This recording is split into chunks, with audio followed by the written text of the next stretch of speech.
നീതി ആയോഗ് എന്ന് പറയുന്ന സ്ഥാപനം നമുക്കറിയാം ഇന്ത്യയിൽ പ്ലാനിംഗ് നടപ്പിലാക്കാൻ വേണ്ടി പ്ലാനിംഗ് കമ്മീഷൻ എന്ന് പറയുന്നൊരു സ്ഥാപനം വന്നിട്ടുണ്ട് അല്ലേ. 1950 മാർച്ച് 15 കൊണ്ടുവന്നൊരു സ്ഥാപനമാണ് പ്ലാനിംഗ് കമ്മീഷൻ. ആ പ്ലാനിംഗ് കമ്മീഷനെ റീപ്ലേസ് ചെയ്ത് 2015 കൊണ്ടുവരുന്നൊരു സ്ഥാപനമാണ് നീതി ആയോഗ്.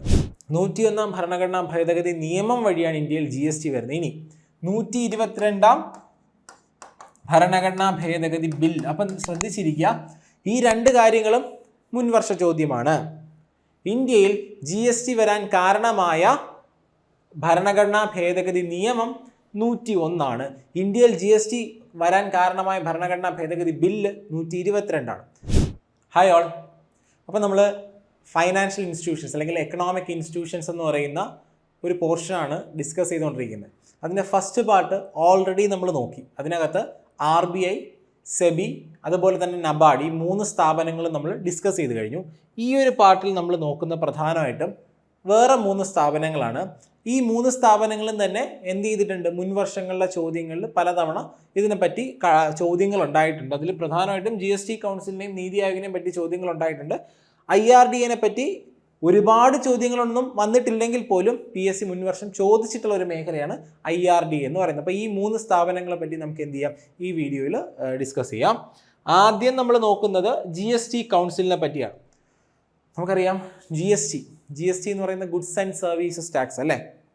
അപ്പോൾ ഇന്ത്യയിൽ ഇൻഡയറക്റ്റ് ടാക്സുകളെ യൂണിഫൈ ചെയ്തിട്ട് എന്ത് ചെയ്യുന്നുണ്ട്, ഒരുപാട് ഇന്ത്യയിൽ എക്സൈസ് ഡ്യൂട്ടി, സർവീസസ് ടാക്സ്, അതുപോലെ തന്നെ sale tax, value added tax, ഇവയെല്ലാം കൂടെ ഒരുമിച്ച് ചേർത്തിട്ട് വരുന്ന ഒരു നികുതിയാണ്, ഒരു യൂണിഫൈഡ് ആയിട്ടുള്ള ഇൻഡയറക്റ്റ് ടാക്സ് ആണ് GST എന്ന് പറയുന്നത്, ഗുഡ്സ് ആൻഡ് സർവീസസ് ടാക്സ്.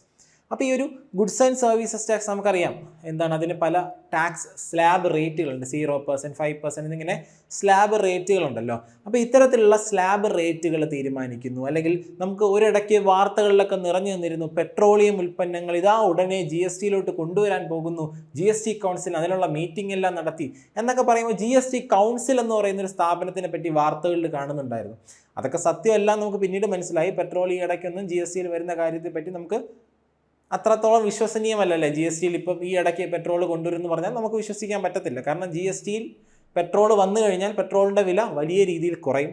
അപ്പോൾ സംസ്ഥാന സർക്കാരുകൾക്കും കേന്ദ്ര സർക്കാരിനും വരുമാനം കുറയാനുള്ളൊരു സാധ്യതയുണ്ട്. അപ്പോൾ ഉടനെ ഒന്നും GSTയിൽ വരാനുള്ള സാധ്യതയില്ല. പക്ഷേ GST കൗൺസിലിനെ പറ്റി നമുക്ക് ശ്രദ്ധ കൊടുക്കാനുള്ള GST കൗൺസിലിനെ പറ്റി വാർത്തകളിൽ നമ്മൾ കാണുന്നുണ്ടായിരുന്നു അല്ലേ. GST കൗൺസിൽ എന്ത് ചെയ്യുന്നുണ്ട്, ഈ പറയുന്ന മീറ്റിംഗ് കണ്ടക്ട് ചെയ്യുന്നു, GST നിരക്കുകളിൽ വ്യത്യാസം എന്നൊക്കെ നമ്മൾ കാണാറില്ല. GST കൗൺസിൽ എന്ന് പറയുന്നത് 2016 സെപ്റ്റംബർ 15 നിലവിൽ വന്ന ഒരു സ്ഥാപനമാണ് GST കൗൺസിൽ. നമുക്കറിയാം ഇന്ത്യയിൽ GST വരുന്നത് ഒരു ഭരണഘടനാ ഭേദഗതി വഴിയാണ് അല്ലേ. ഇന്ത്യയിൽ 101 ഭരണഘടനാ ഭേദഗതി 101 കോൺസ്റ്റിറ്റ്യൂഷണൽ അമെൻമെൻറ്റ് ആക്ട് വഴിയാണ് ഇന്ത്യയിൽ GST നിലവിൽ വരുന്നത്. 101 ഭരണഘടനാ ഭേദഗതി നിയമം, 101 കോൺസ്റ്റിറ്റ്യൂഷണൽ അമെൻമെൻറ്റ് ആക്ട് എന്ന് വെച്ചാൽ നിയമം. 101 ഭരണഘടനാ ഭേദഗതി നിയമം വഴിയാണ് ഇന്ത്യയിൽ GST വരുന്നത്. ഇനി 122 ഭരണഘടനാ ഭേദഗതി ബിൽ. അപ്പം ശ്രദ്ധിച്ചിരിക്കുക, ഈ രണ്ട് കാര്യങ്ങളും മുൻവർഷ ചോദ്യമാണ്. ഇന്ത്യയിൽ GST വരാൻ കാരണമായ ഭരണഘടനാ ഭേദഗതി നിയമം 101 ഇന്ത്യയിൽ GST വരാൻ കാരണമായ ഭരണഘടനാ ഭേദഗതി ബില്ല് 122. അപ്പോൾ എന്തോ ആയിക്കോട്ടെ, 101 ഭരണഘടനാ ഭേദഗതി നിയമവും 122 ഭരണഘടനാ ഭേദഗതി ബില്ലും വഴി GST വന്നു. ഈ ഒരു ഭേദഗതി നടത്തുന്ന സമയത്ത് ആർട്ടിക്കിൾ 279A എന്ന് പറയുന്ന ഒരു ഭരണഘടനാ ആർട്ടിക്കിൾ വഴി നിലവിൽ വന്ന ഒരു ഭരണഘടനാ സ്ഥാപനമാണ് GST കൗൺസിൽ. ആർട്ടിക്കിൾ 279A വഴി ഇന്ത്യയിൽ നിലവിൽ വന്നൊരു സ്ഥാപനമാണ്, ഭരണഘടനാ സ്ഥാപനമാണ് GST കൗൺസിൽ എന്ന് പറയുന്നത്. അപ്പോൾ GST കൗൺസിൽ ഒരു ഫെഡറൽ ബോഡിയാണെന്ന് നമ്മൾ പറയുന്നുണ്ട്. കാരണം ഈ ഒരു GST കൗൺസിലിനകത്ത് കേന്ദ്ര സർക്കാരും സംസ്ഥാന സർക്കാരുകളും അംഗങ്ങളാണ്. ഈ GST കൗൺസിൽ കേന്ദ്ര സർക്കാരിനെയും സംസ്ഥാന സർക്കാരിനെയും ഉപദേശിക്കുന്നു. എന്താണ്, നികുതി GST ആയിട്ട് ബന്ധപ്പെട്ട കാര്യങ്ങളിൽ കൃത്യമായിട്ടുള്ള ഉപദേശം കൊടുക്കുന്നത്, നിരക്കുകൾ തീരുമാനിക്കുന്നു തുടങ്ങിയ കാര്യങ്ങളെല്ലാം ചെയ്യുന്നത് GST കൗൺസിലാണ്. ഇത് കേന്ദ്രത്തിൻ്റെയും സംസ്ഥാനത്തിൻ്റെയും കൂടെ ഒരു ജോയിൻ്റ് ആയിട്ടുള്ള ഒരു ബോഡിയാണ് GST കൗൺസിൽ എന്ന് പറയുന്നുണ്ട്. ഇനി ഇതിൽ 33 അംഗങ്ങൾ. നമ്മൾ അടുത്ത് നോക്കാനുള്ളത് GST കൗൺസിൽ എത്ര അംഗങ്ങളുണ്ട് എന്നുള്ളതാണ്. കൃത്യമായിട്ട് പറഞ്ഞാൽ 33 അംഗങ്ങളാണ് GST കൗൺസിലിനകത്തുള്ളത്. 33 അംഗങ്ങളിൽ 2 പേര് ഗവൺമെന്റ് ഓഫ് ഇന്ത്യനെ പ്രതിനിധീകരിക്കുന്ന ആൾക്കാരാണ്. കേന്ദ്ര സർക്കാരിനെ അപ്പൊ ഇത് മുൻവർഷ ചോദ്യമാണ്. GST കൗൺസിൽ എത്ര അംഗങ്ങളുണ്ട്? 33 പേരുണ്ട്. 2 പേര് 33 പേര് ഗവൺമെന്റ് ഓഫ് ഇന്ത്യനെ പ്രതിനിധീകരിക്കുന്ന ആൾക്കാര്, 28 പേര് സംസ്ഥാനങ്ങളെ പ്രതിനിധീകരിക്കുന്നതും 3 പേര് യൂണിയൻ ടെറിട്ടറീസ് കേന്ദ്രഭരണ പ്രദേശങ്ങളെ പ്രതിനിധീകരിക്കുന്ന ആൾക്കാരുമാണ്. 3 യൂണിയൻ ടെറിട്ടറീസ് ഏതൊക്കെയാണ്? ജമ്മു ആൻഡ് കാശ്മീർ, പുതുച്ചേരി, ഡൽഹി. കാരണം ഈ 3 യൂണിയൻ ടെറിട്ടറീസിലാണ് എന്നുള്ളത് ലെജിസ്ലേറ്റീവ് അസംബ്ലി. ജമ്മു കാശ്മീർ നിലവിൽ അസംബ്ലി ഇല്ലെങ്കിലും ഭാവിയിൽ എന്ത് ചെയ്യും? ജമ്മു കാശ്മീരിൽ അസംബ്ലി ഉണ്ടാകും, ഇലക്ഷൻ നടക്കും. അപ്പോൾ ഈ 3 യൂണിയൻ ടെറിട്ടറീസും 28 സംസ്ഥാനങ്ങളും അതുപോലെ തന്നെ 2 ഗവൺമെന്റ് റെപ്രസെൻറ്റേറ്റീവ്സ്, അങ്ങനെയാണ് 33 അംഗങ്ങൾ എന്ന് പറയുന്നത്. ഇനി യൂണിയൻ ഫൈനാൻസ് മിനിസ്റ്ററാണ് GST കൗൺസിലിന്റെ ചെയർപേഴ്സൺ എന്ന് പറയുന്നത്, അധ്യക്ഷ. ഇനി അതുപോലെ തന്നെ union minister of state in revenue and finance, അതായത് ധനകാര്യത്തിന്റെ ചുമതലയുള്ള സഹമന്ത്രി, ധനകാര്യ വകുപ്പിന് ചുമതലയുള്ള സ്വതന്ത്ര ചുമതലയുള്ള സഹമന്ത്രിയും ഇതിന്റെ അംഗമാണ്. അങ്ങനെ 2 കേന്ദ്ര സർക്കാരിന്റെ റെപ്രസെൻറ്റേറ്റീവ്സ് ഉള്ള 2 പേര്. അതിൽ കേന്ദ്ര ധനകാര്യ മന്ത്രിയാണ് ചെയർപേഴ്സൺ എന്ന് പറയുന്നത്. ഇനി നമ്മുടെ സംസ്ഥാനങ്ങളിൽ എന്ത് ചെയ്യുന്നുണ്ട്? നികുതിയുടെയോ ധനകാര്യത്തിന്റെ ചുമതലയുള്ള മന്ത്രിമാരും ഇതിൽ അംഗങ്ങളായിരിക്കും. അങ്ങനെയാണ് 28 പേരിലും ഈ പറയുന്ന 3 പേരിലും ഇവർ വരും. ഓക്കെ അല്ലേ? ഇനിയിപ്പോൾ നോക്കിക്കഴിഞ്ഞാൽ നിലവിൽ കേന്ദ്ര ധനകാര്യ മന്ത്രി നിർമ്മല സീതാരാമനാണ് ചെയർപേഴ്സൺ എന്ന് പറയുന്നത്. അതുപോലെ തന്നെ Pankaj Chaudhary union minister of state ധനകാര്യത്തിന്റെ ചുമതലയുള്ള സഹമന്ത്രി, അദ്ദേഹമാണ് കേന്ദ്ര സർക്കാരിന്റെ മറ്റൊരു പ്രതിനിധി. ഇനി കേരളത്തിന്റെ പ്രതിനിധി ആരാണ്? KN ബാലഗോപാൽ, കേരളത്തിന്റെ ധനകാര്യ മന്ത്രിയാണ് ഇതിന്റെ പ്രതിനിധി എന്ന് പറയുന്നത്. ഇനി വേറൊരു കാര്യം ശ്രദ്ധിച്ചു കഴിഞ്ഞാൽ ഈ ഒരു നമ്മുടെ GST കൗൺസിലിൽ ഞാൻ പറഞ്ഞു ഇതൊരു ഫെഡറൽ ബോഡിയാണെന്ന് പറഞ്ഞു. GST കൗൺസിൽ ഒരു ഫെഡറൽ ബോഡിയാണെന്ന് പറഞ്ഞു. ഫെഡറൽ ബോഡിയാണെന്ന് പറയാൻ കാരണം എന്താ? ഇതിൽ കേന്ദ്ര സർക്കാരിനും സംസ്ഥാനങ്ങൾക്കും ഡിസിഷൻ മേക്കിങ്ങിൽ തീരുമാനമെടുക്കാൻ തുല്യ പ്രാധാന്യമുണ്ട്. ഒരാൾക്ക് മാത്രം പ്രത്യേകിച്ച് അപ്പർ ഹാൻഡ് ഒന്നുമില്ല. എങ്ങനെയാണ് ഈ GST കൗൺസിൽ പ്രവർത്തിക്കുന്നത്? ഈ GST കൗൺസിൽ പ്രവർത്തിക്കുന്നത് എങ്ങനെയാണെന്ന് നോക്കിക്കഴിഞ്ഞാൽ ഈ GST കൗൺസിൽ പ്രവർത്തിക്കാൻ വേണ്ടി GST കൗൺസിലിന് മീറ്റിങ്ങുകൾ ഉണ്ടാകാറുണ്ട്. GST കൗൺസിൽ കോൺസ്റ്റിറ്റ്യൂഷണൽ ബോഡിയാണ്. ഇവരെന്ത് ചെയ്യുന്നുണ്ട്? മീറ്റിങ്ങുകൾ കണ്ടക്ട് ചെയ്യാറുണ്ട്. അപ്പോൾ GST ആയിട്ട് ബന്ധപ്പെട്ട കാര്യങ്ങൾ തീരുമാനമെടുക്കാനും നടപ്പിലാക്കാനും മീറ്റിങ്ങുകൾ കണ്ടക്ട് ചെയ്യാറുണ്ട്. ഈ മീറ്റിങ്ങിൽ തീരുമാനമെടുക്കുന്നത് വോട്ടിങ്ങിന്റെ അടിസ്ഥാനത്തിലാണ് എന്നുള്ള കാര്യം അറിഞ്ഞിരിക്കുക. വോട്ടിംഗ്, അതായത് വോട്ട് ചെയ്യും. ഈ 33 അംഗങ്ങളുണ്ടല്ലോ, കേന്ദ്രം, സംസ്ഥാനം, കേന്ദ്രഭരണ പ്രദേശങ്ങളും കൂടെ ചേർന്നിട്ട് അംഗങ്ങൾ എല്ലാവരും കൂടെ തന്നെ വോട്ട് ചെയ്യും. വോട്ടിങ്ങിന്റെ അടിസ്ഥാനത്തിലാണ് എന്ത് ചെയ്യുന്നത്? കാര്യങ്ങൾ തീരുമാനമെടുക്കുന്നത് എന്നുള്ള കാര്യം അറിഞ്ഞിരിക്കുക. ഇനി നമ്മളിവിടെ നോക്കാനുള്ളത് ഈ വോട്ടിംഗ് എങ്ങനെയാണ് നടപ്പിലാക്കുന്നത് എന്നുള്ളതാണ് നോക്കാനുള്ളത്. പ്രധാനമായിട്ടും GST കൗൺസിലിൽ തീരുമാനം എന്തെങ്കിലും എടുക്കണമെങ്കിൽ അവിടെ എത്ര മെജോറിറ്റി വേണം? 3/4 മെജോറിറ്റി വേണം. ഓക്കെ, അപ്പോൾ അതായത് GST കൗൺസിലിൽ എന്ത് തീരുമാനമെടുക്കാനും മൊത്തം വോട്ടിൻ്റെ 3/4 മെജോറിറ്റി, 3/4 എന്ന് വെച്ചാൽ മൊത്തം വോട്ടിൻ്റെ 75% കിട്ടിയാൽ മാത്രമേ അവിടെ കാര്യങ്ങൾ തീരുമാനമെടുക്കാൻ പറ്റത്തുള്ളൂ. ഇനി കേന്ദ്ര സർക്കാർ വോട്ട് ചെയ്യുമ്പോൾ, സെൻട്രൽ ഗവൺമെൻറ് വോട്ട് ചെയ്ത് കഴിഞ്ഞാൽ അവിടെ ടോട്ടൽ വോട്ടിൻ്റെ, അപ്പോൾ ഗവൺമെൻറ് ഓഫ് ഇന്ത്യ വോട്ട് ചെയ്താൽ ടോട്ടൽ വോട്ടിൻ്റെ 1/3 ആണ് ആകുന്നത്. 1/3 എന്ന് പറയുമ്പോൾ 33.33%. ഇനി സംസ്ഥാനങ്ങളും സ്റ്റേറ്റ് ഗവൺമെൻറ്റുകളും യൂണിയൻ ടെറിട്ടറീസും എല്ലാവരും കൂടെ വോട്ട് ചെയ്താലോ ടോട്ടൽ വോട്ടിൻ്റെ 2/3. ടോട്ടൽ വോട്ടിൻ്റെ 2/3 എന്ന് പറയുന്നത് 66.66%. അപ്പം നോക്കിയേ, ഗവൺമെൻറ് ഓഫ് ഇന്ത്യ GST കൗൺസിലിൽ ഒരു തീരുമാനത്തിന് അനുകൂലമായിട്ട് വോട്ട് ചെയ്താൽ ഗവൺമെൻറ് ഓഫ് ഇന്ത്യയിൽ നിന്ന് വോട്ട് ടോട്ടൽ വോട്ടിൻ്റെ 33% വരത്തുള്ളൂ, 1/3. സ്റ്റേറ്റും യൂണിയൻ ടെറിട്ടറീസും എല്ലാവരും കൂടെ വോട്ട് ചെയ്താലോ, എല്ലാ സംസ്ഥാനങ്ങളും യൂണിയൻ ടെറിട്ടറീസും കൂടെ വോട്ട് ചെയ്താൽ ടോട്ടൽ വോട്ടിൻ്റെ 2/3, 66%. അപ്പം നിങ്ങളൊരു കാര്യം മനസ്സിലാക്കാനുള്ളതെന്ന് വെച്ച് കഴിഞ്ഞാൽ എന്താണ്? മെജോറിറ്റി വേണമെങ്കിൽ 75% വോട്ട് വേണം. 3/4 വോട്ട് ഉണ്ടെങ്കിൽ മെജോറിറ്റി കിട്ടത്തുള്ളൂ. കേന്ദ്ര സർക്കാർ മാത്രം വിചാരിച്ചാൽ 3/4 കിട്ടുമോ? സംസ്ഥാനങ്ങൾ എല്ലാവരും കൂടെ വിചാരിച്ചാൽ 3/4 കിട്ടുമോ? ഇല്ല. 3/4 കിട്ടണമെങ്കിൽ കേന്ദ്ര സർക്കാരും സംസ്ഥാനങ്ങളും ഒരുമിച്ച് നിന്നാൽ മാത്രമേ GST കൗൺസിലിൽ ഒരു കാര്യം തീരുമാനമെടുക്കാൻ പറ്റത്തുള്ളൂ. കാരണം മെജോറിറ്റി കിട്ടണമെങ്കിൽ കേന്ദ്രവും സംസ്ഥാനങ്ങളും ഒരുമിച്ച് നിൽക്കണം. അതുകൊണ്ടാണ് ഇതിനൊരു ഫെഡറൽ ബോഡി എന്ന് പറയുന്നത്. ഫെഡറൽ ബോഡി എന്ന് വെച്ചാൽ കേന്ദ്രത്തിനും സംസ്ഥാനത്തിനും തുല്യ പ്രാധാന്യം, ഡിസിഷൻ മേക്കിങ്ങിൽ തുല്യ പ്രാധാന്യം, അതുകൊണ്ടാണ് ഒരു ഫെഡറൽ ബോഡി എന്ന് വിളിക്കുന്നത്. അപ്പോൾ ഇതാണ് GST കൗൺസിലിനെ പറ്റി നമുക്ക് പറയാനുള്ളത്. അധ്യക്ഷൻ ആരാണ്? GST കൗൺസിലിന്റെ ധനകാര്യമന്ത്രിയാണ്. കേന്ദ്ര സർക്കാരിനെ പ്രതിനിധീകരിച്ച് 2 പേര്, സംസ്ഥാനങ്ങൾ പ്രതിനിധീകരിച്ച് 28 പേര്, യൂണിയൻ ടെറിട്ടറീസിനെ പ്രതിനിധീകരിച്ച് 3 പേര്, പുതുച്ചേരി, ഡൽഹി, അതുപോലെ തന്നെ ജമ്മു കാശ്മീർ. ഇനി നീതി ആയോഗ്. നീതി ആയോഗ് എന്ന് പറയുന്ന സ്ഥാപനം നമുക്കറിയാം, ഇന്ത്യയിൽ പ്ലാനിംഗ് നടപ്പിലാക്കാൻ വേണ്ടി പ്ലാനിംഗ് കമ്മീഷൻ എന്ന് പറയുന്നൊരു സ്ഥാപനം വന്നിട്ടുണ്ട് അല്ലേ. 1950 മാർച്ച് 15 കൊണ്ടുവന്നൊരു സ്ഥാപനമാണ് പ്ലാനിംഗ് കമ്മീഷൻ. ആ പ്ലാനിംഗ് കമ്മീഷനെ റീപ്ലേസ് ചെയ്ത് 2015 കൊണ്ടുവരുന്നൊരു സ്ഥാപനമാണ് നീതി ആയോഗ്. ഓക്കെ, അപ്പോൾ ഇതിൻ്റെ full form national institution for transforming India എന്നുള്ളതാണ് നീതി ആയോഗിൻ്റെ ഫുൾ ഫോം. ഇനി ഈ പ്ലാനിംഗ് കമ്മീഷൻ നിലവിൽ വരുന്നത് എങ്ങനെയാണ്? ഒരു എക്സിക്യൂട്ടീവ് റെസൊല്യൂഷൻ, ഒരു മന്ത്രിസഭാ തീരുമാനത്തിൻ്റെ അടിസ്ഥാനത്തിലാണ് പ്ലാനിംഗ് കമ്മീഷൻ നിലവിൽ വരുന്നത്. അതുപോലെ തന്നെയാണ് നീതി ആയോഗ് നിലവിൽ വരുന്നത് എങ്ങനെയാണ്? ഒരു എക്സിക്യൂട്ടീവ് റെസൊല്യൂഷൻ, ഒരു മന്ത്രിസഭാ തീരുമാനത്തിൻ്റെ അടിസ്ഥാനത്തിലാണ്. നീതി ആയോഗിനെ പോളിസി തിങ്ക് ടാങ്ക് എന്ന് വിളിക്കാറുണ്ട്. മുൻ വർഷം ചോദിച്ചതാണ്, നമുക്ക് എല്ലാവർക്കും കോമഡി ആയിട്ടുള്ള ഒരു ക്വസ്റ്റ്യൻ ആയിരുന്നു. തിങ്ക് ടാങ്ക്, നീതി ആയോഗ് ഒരു തിങ്ക് ടാങ്ക് ആണ്. തിങ്ക് ടാങ്ക് എന്നുള്ളതായിരുന്നു അതിൻ്റെ ഇംഗ്ലീഷ്. അതിൻ്റെ മലയാളത്തിൽ PSCക്ക് അറിയാതെ സ്പെല്ലിംഗ് മിസ്റ്റേക്ക് വന്നു. തിങ്ക് ടാങ്ക് എന്ന് എഴുതിയിട്ട് അവരതിനെ ഗൂഗിൾ ട്രാൻസ്ലേറ്റിലിട്ട് മലയാളമാക്കി. തിങ്ക് ടാങ്ക്, ചിന്താ നന്ദി എന്ന് വന്നു. അപ്പോൾ അതിൻ്റെ മലയാളം ചിന്താ നന്ദി. PSC കൊടുത്തിരുന്ന മലയാളമാണ് ചിന്താ നന്ദി. നീതി ആയോഗ് ഒരു ചിന്താ നന്ദിയാണ്, എന്താണെന്ന് നമുക്കറിയില്ല. പക്ഷേ അതിൻ്റെ proper English term think tank എന്നാണ്. തിങ്ക് ടാങ്ക് എന്ന് വെച്ചാൽ എന്താണ്? ഒരു ഗ്രൂപ്പ് ഓഫ് ആൾക്കാർ, ഗ്രൂപ്പ് ഓഫ് ഇൻ്റലക്ച്വൽ, ഏതെങ്കിലും മേഖലകളിൽ വിദഗ്ധരായിട്ടുള്ള കുറച്ച് ആൾക്കാർ ചേർന്ന ഒരു ഗ്രൂപ്പാണ്. ആ ഗ്രൂപ്പ് എന്ത് ചെയ്യുന്നു? പഠനങ്ങൾ നടത്തുന്നു, റിപ്പോർട്ടുകൾ പബ്ലിഷ് ചെയ്യുന്നു, ഗവൺമെൻറ്റിന് വേണ്ടിയിട്ടുള്ള ഉപദേശങ്ങൾ കൊടുക്കുന്നു. അതിൻ്റെ അടിസ്ഥാനത്തിൽ ഗവൺമെൻറ് എന്ത് ചെയ്യുന്നുണ്ട്? തീരുമാനങ്ങൾ എടുക്കുന്നുണ്ട്. അപ്പോൾ ഒരു തിങ്ക് ടാങ്ക് ആണ്, പോളിസി നയങ്ങൾ രൂപീകരിക്കാൻ സഹായിക്കുന്ന ഒരു തിങ്ക് ടാങ്ക് ആണ്. ഇവർ കേന്ദ്ര സർക്കാരിനും സംസ്ഥാന സർക്കാരുകൾക്കും ഉപദേശങ്ങൾ കൊടുക്കാറുണ്ട്. ആര്? നീതി ആയോഗ്. നിലവിൽ കേന്ദ്ര തലത്തിൽ മാത്രമേ നീതി ആയോഗ് പ്രവർത്തിക്കുന്നുള്ളൂ. ഡൽഹിയിൽ നീതി ഭവനിൽ മാത്രമാണ് നീതി ആയോഗ് ഒറ്റ സ്ഥാപനമേ ഉള്ളൂ. അവർ കേന്ദ്രത്തിനും സംസ്ഥാനങ്ങൾക്കും ഉപദേശങ്ങൾ കൊടുക്കാറുണ്ട്.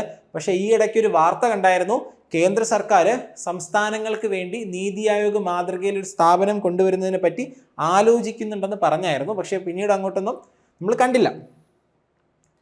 ഇനി നീതി ആയോഗിൻ്റെ function policy and programme framework, നയങ്ങൾക്ക് വേണ്ടിയിട്ടുള്ള ചട്ടക്കൂടുകൾ തയ്യാറാക്കി ഗവൺമെൻറ് അവതരിപ്പിക്കുക.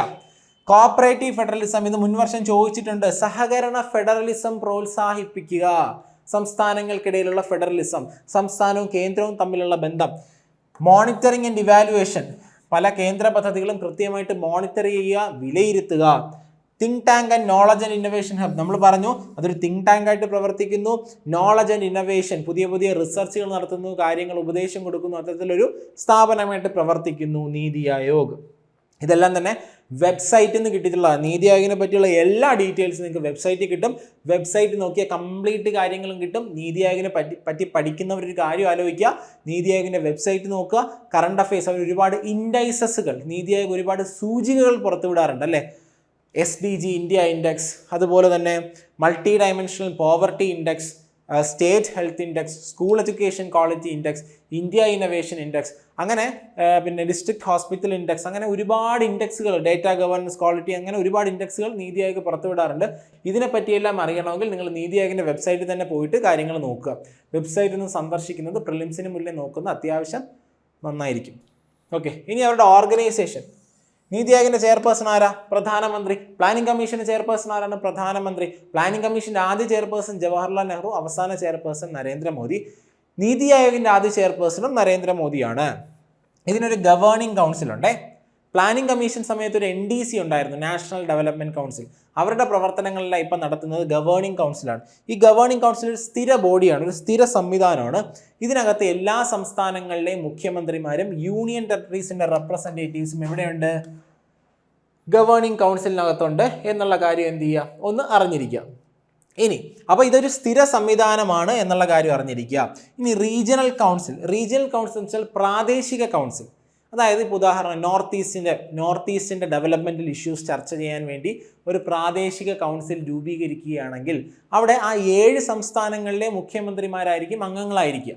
വേറെ സംസ്ഥാനങ്ങളിലെ മുഖ്യമന്ത്രിമാരൊന്നും അവിടെ അംഗങ്ങളാകണമെന്നില്ല. അപ്പോൾ പ്രാദേശിക കൗൺസിൽ, റീജിയണൽ കൗൺസിൽ എന്ന് പറഞ്ഞാൽ ഏതൊക്കെ സ്റ്റേറ്റുകളാണോ അതിൽ അംഗങ്ങളായിട്ടുള്ളത് ആ ഒരു സ്റ്റേറ്റുകളുടെ ഡെവലപ്മെൻറ്റൽ ഇഷ്യൂ ചർച്ച ചെയ്യാൻ വേണ്ടിയാണ് ഒരു റീജിയണൽ കൗൺസിൽ ഫോം ചെയ്യുക. ആ സംസ്ഥാനങ്ങളിലെ മുഖ്യമന്ത്രിമാരും പ്രധാനമന്ത്രി അപ്പോയിന്റ് ചെയ്യുന്ന ഒരു നോമിനിയോ ആ ഒരു റീജിയണൽ കൗൺസിൽ അംഗമായിരിക്കും. ഇതൊരു താൽക്കാലിക ബോഡിയാണ്. ഈ ഒരു എന്തിനാണോ രൂപീകരിക്കുന്നത് ആ ഒരു ലക്ഷ്യം നേടിക്കഴിഞ്ഞാൽ ആ ഒരു റീജിയണൽ കൗൺസിലിനെ പിരിച്ചുവിടും. ഇനി ഫുൾ ടൈം മെമ്പേഴ്സ്, ഒരു വൈസ് ചെയർപേഴ്സൺ ഉണ്ട്. പ്രധാനമന്ത്രിയാണ് ഒരു വൈസ് ചെയർപേഴ്സൺ അപ്പോയിന്റ്, നമുക്കറിയാം സുമൻ ബെറി വൈസ് ചെയർപേഴ്സൺ അല്ലേ. അപ്പോൾ ഈ വൈസ് ചെയർപേഴ്സണ് ക്യാബിനറ്റ് റാങ്ക് ആണ് കൊടുക്കുന്നത്. വൈസ് ചെയർപേഴ്സണ് ക്യാബിനറ്റ് റാങ്ക്, നമ്മുടെ പ്ലാനിംഗ് കമ്മീഷന്റെ വൈസ് ചെയർപേഴ്സണ് ക്യാബിനറ്റ് റാങ്ക് എന്ന് പറയുന്ന പോലെ ഇതിന്റെ വൈസ് ചെയർപേഴ്സണും ക്യാബിനറ്റ് റാങ്ക് ആണ്, പക്ഷെ വോട്ട് ചെയ്യാൻ പറ്റത്തില്ല. ഇനി ഫുൾ ടൈം മെമ്പേഴ്സ് ഉണ്ട്. നിലവിൽ 4 പേരാണ് ഫുൾ ടൈം മെമ്പേഴ്സ് ആയിട്ട് എന്ത് ചെയ്യുന്നത്, പ്രവർത്തിക്കുന്നത് എന്നുള്ള കാര്യം പറഞ്ഞിരിക്കുക. അത് നമ്പേഴ്സ് വ്യത്യാസപ്പെട്ടിരിക്കും കേട്ടോ, 3, 4 എന്നൊക്കെ. നീതി ആയോഗിന് ഇഷ്ടമുള്ള ആൾക്കാരെ അപ്പോയിന്റ് ചെയ്യാം. അഡ്ഹോക്ക് മെമ്പേഴ്സ്, താൽക്കാലിക അംഗങ്ങൾ 2 പേര് ഏതെങ്കിലും പ്രധാനപ്പെട്ട റിസർച്ച് ഇൻസ്റ്റിറ്റ്യൂഷനുകളിൽ നിന്നോ യൂണിവേഴ്സിറ്റിയിൽ നിന്നുള്ള 2 അംഗങ്ങൾ. ഇതുകൂടാതെ maximum 4 union council of ministers, പ്രധാനമന്ത്രി നോമിനേറ്റ് ചെയ്യുന്ന 4 കേന്ദ്രമന്ത്രിമാർ. ഇനി ഒരു CEO ഉണ്ട്, ചീഫ് എക്സിക്യൂട്ടീവ് ഓഫീസർ. നമുക്കറിയാം BVR സുബ്രഹ്മണ്യമാണ് ഇപ്പോഴത്തെ CEO എന്ന് പറയുന്നത്. അപ്പോൾ CEO എന്ന് പറയുന്നത് എന്താണ്, പ്രധാനമന്ത്രിയാണ് അപ്പോയിന്റ് ചെയ്യുന്നത്. ഗവൺമെന്റിന്റെ സെക്രട്ടറിയുടെ റാങ്കാണ് CEOയ്ക്ക്. വൈസ് ചെയർപേഴ്സണ് ക്യാബിനറ്റ് റാങ്ക് ആണെങ്കിൽ CEOയ്ക്ക് സെക്രട്ടറി റാങ്കാണ്.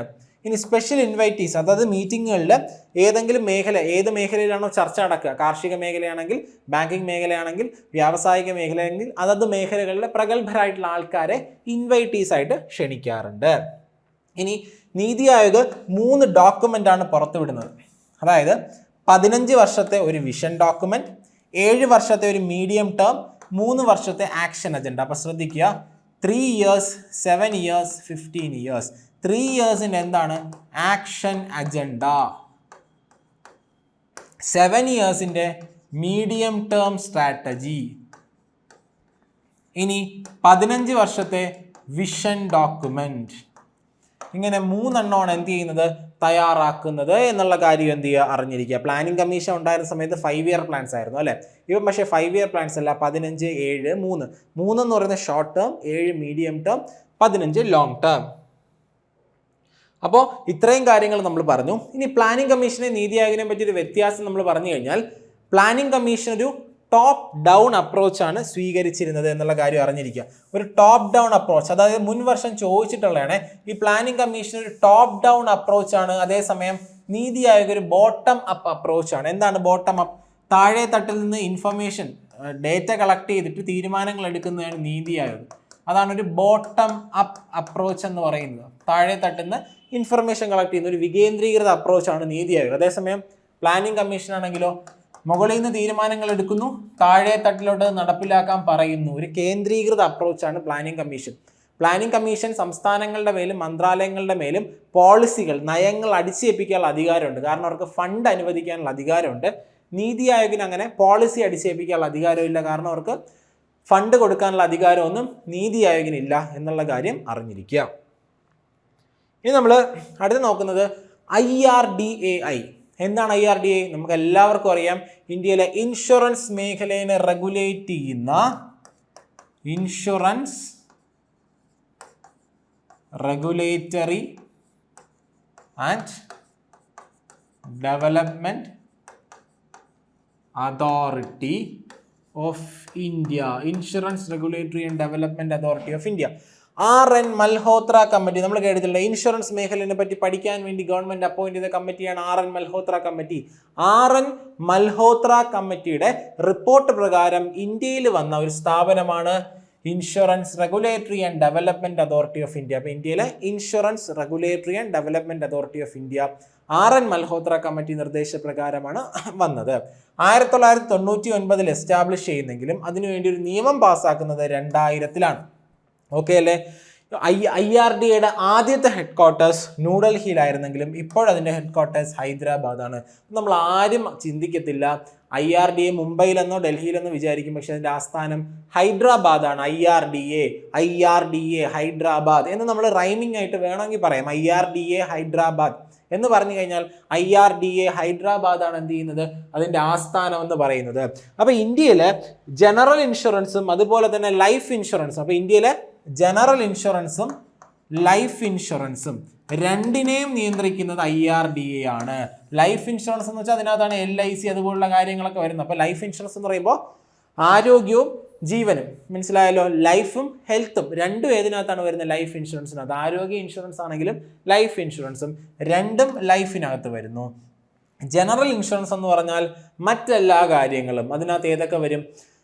വാഹന ഇൻഷുറൻസ്, അതുപോലെ തന്നെ നമുക്കറിയാം നമ്മളിപ്പോൾ തീപിടുത്തത്തിന് ഇൻഷുർ ചെയ്യാറുണ്ട്, സ്ഥാപനങ്ങൾ ഇൻഷുർ ചെയ്യാറുണ്ട്, വെള്ളപ്പൊക്കം, അങ്ങനെ പല കാര്യങ്ങൾക്കും ഇൻഷുർ ചെയ്യാറില്ലേ? ഇതെല്ലാം ജനറൽ ഇൻഷുറൻസിലാണ് വരുന്നത്. ഇതല്ലാതെ മറ്റെല്ലാം വരുന്നത് ജനറൽ ഇൻഷുറൻസിലാണ്. ഇതിനെ എല്ലാത്തിനെയും നിയന്ത്രിക്കുന്നത്, എല്ലാത്തിനെയും ഉദ്ദേശിച്ച് എല്ലാ സ്ഥാപനങ്ങളെയും. ലൈഫ് ഇൻഷുറൻസിനകത്താണ് LIC വരുന്നത്, ഇതിനകത്താണ് New India Assurance, Oriental Insurance, അങ്ങനെ കുറേ സ്ഥാപനങ്ങൾ വരുന്നത്. ഇവരെല്ലാവരും തന്നെ IRDAയുടെ നിയന്ത്രണത്തിലാണ്. ഇനി വേറൊരു കാര്യം മനസ്സിലാക്കിയിരിക്കുക, IRDA വരുന്നതിന് മുന്നേ ജനറൽ ഇൻഷുറൻസ് മേഖലയെ നിയന്ത്രിച്ചിരുന്നത് GIC എന്ന് പറയുന്ന ഒരു സ്ഥാപനമാണ്. GIC, ജനറൽ ഇൻഷുറൻസ് കോർപ്പറേഷൻ എന്ന് പറയുന്ന ഒരു സ്ഥാപനമാണ്. IRDA വരുന്നതിന് മുന്നേ ജനറൽ ഇൻഷുറൻസ് മേഖലയെ നിയന്ത്രിച്ചിരുന്ന സ്ഥാപനം GIC എന്ന് പറയുന്ന സ്ഥാപനമാണ്. നിലവിൽ GIC ഒരു നിയന്ത്രകനല്ല, GIC ഒരു റീ ഇൻഷുററാണ്. വേണമെങ്കിൽ ചോദിക്കാം, GIC എന്ത് സ്ഥാപനമാണ്? ഒരു റീ ഇൻഷുറർ. അതായത് എന്താണ്?